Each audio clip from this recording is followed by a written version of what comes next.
Welcome everyone to another video of Vinyl Addict. This is Chili, and today in rock we've lost Robbie Robertson of the band, and this is his debut album here. Now, before I get into this, please don't forget to hit the like button, comment on this video, share this video, and if you still haven't, please subscribe to this channel and hit the notification bell so you will receive updates.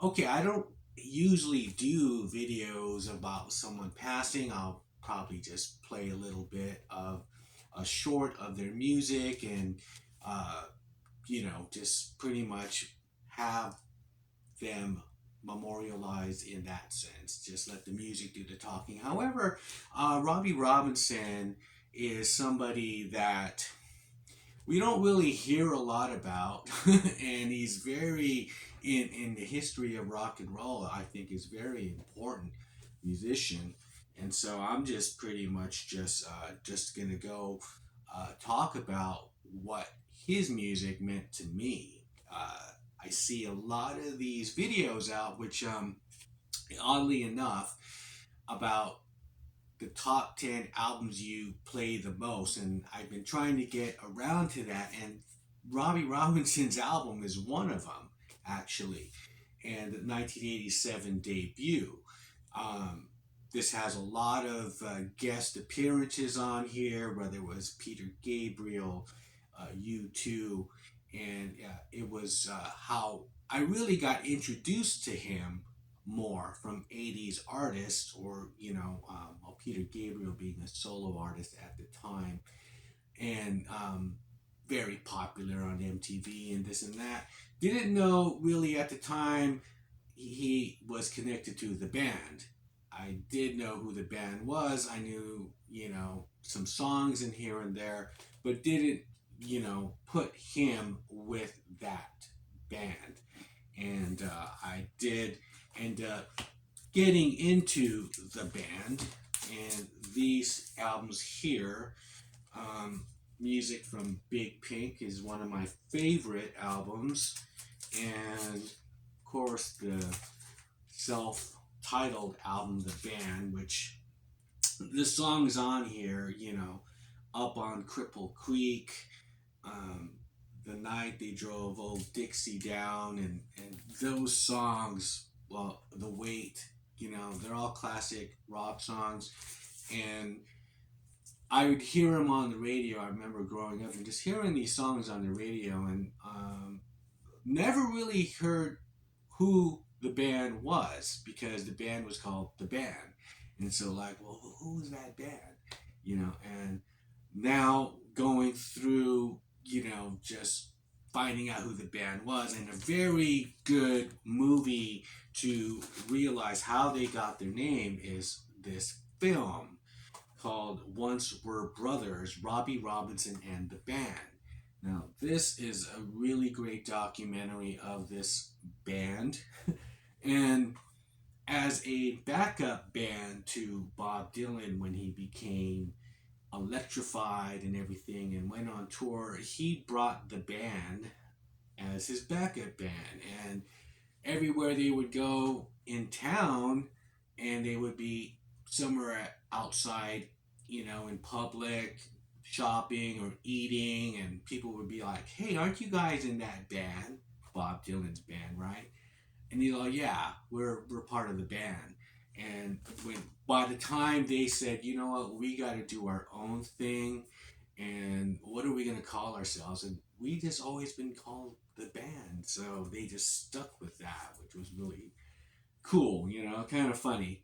And yeah, so this was a great film, and goes into mainly Robbie Robertson's journey of how he put the band together and who he was, and the musical genius behind the band, and these albums here from their upbringings and whatnot, and their start in Canada.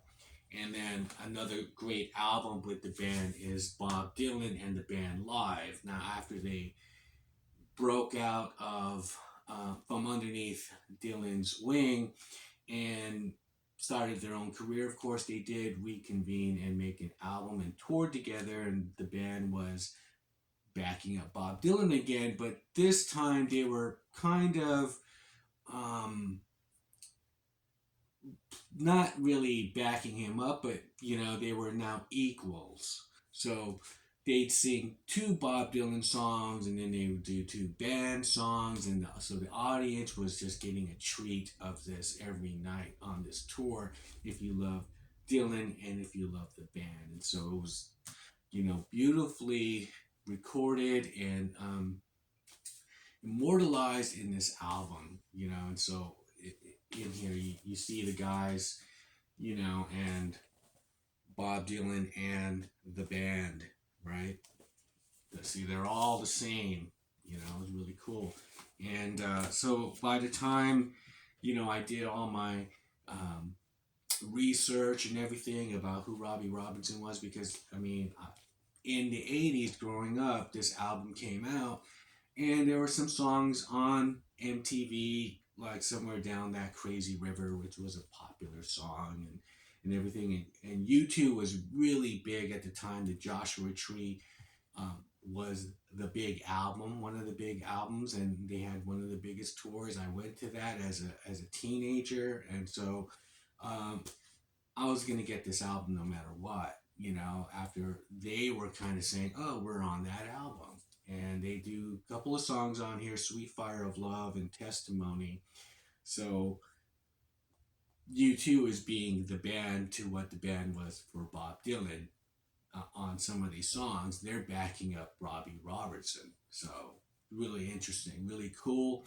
That you would think that it wouldn't work, just coming from where his roots are from Dylan and all this, and U2 coming from like an alternative rock kind of post punk kind of world.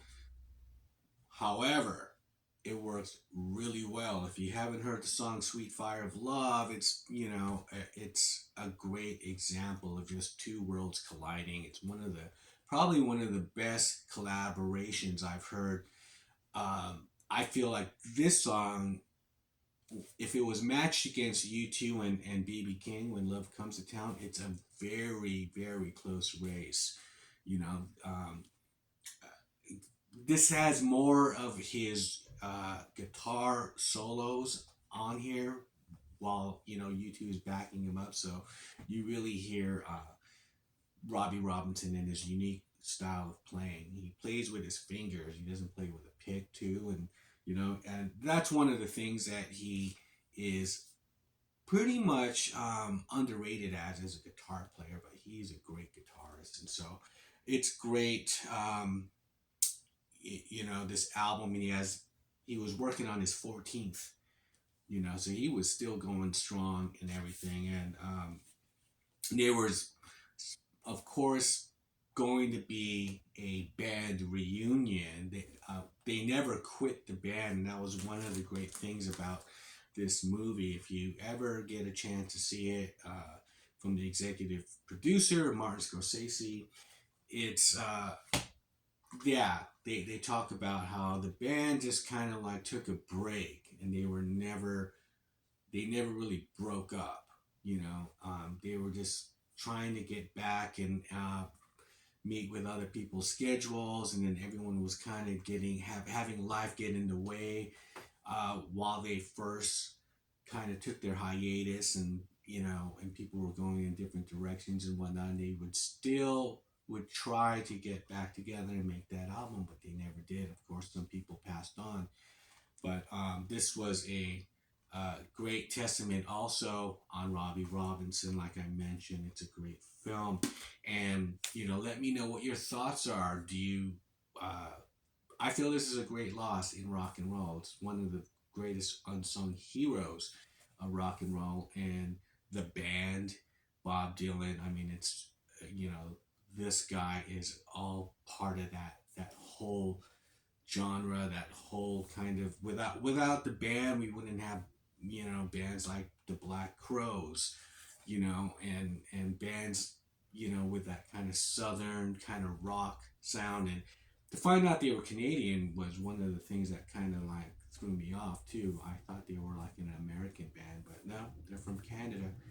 And they have also a connection, I believe, with Rick James, you know, and so it's an interesting kind of story that, you know, that's in once we're brothers, you know. So yes, leave me a comment below on the band and your thoughts on Robbie Robertson. Do you remember who Robbie Robertson was? And did you like his playing? Did you like his music? I certainly did. And with that, I'll shut up. And I'll see you guys on the next video. And don't forget to hit the like button.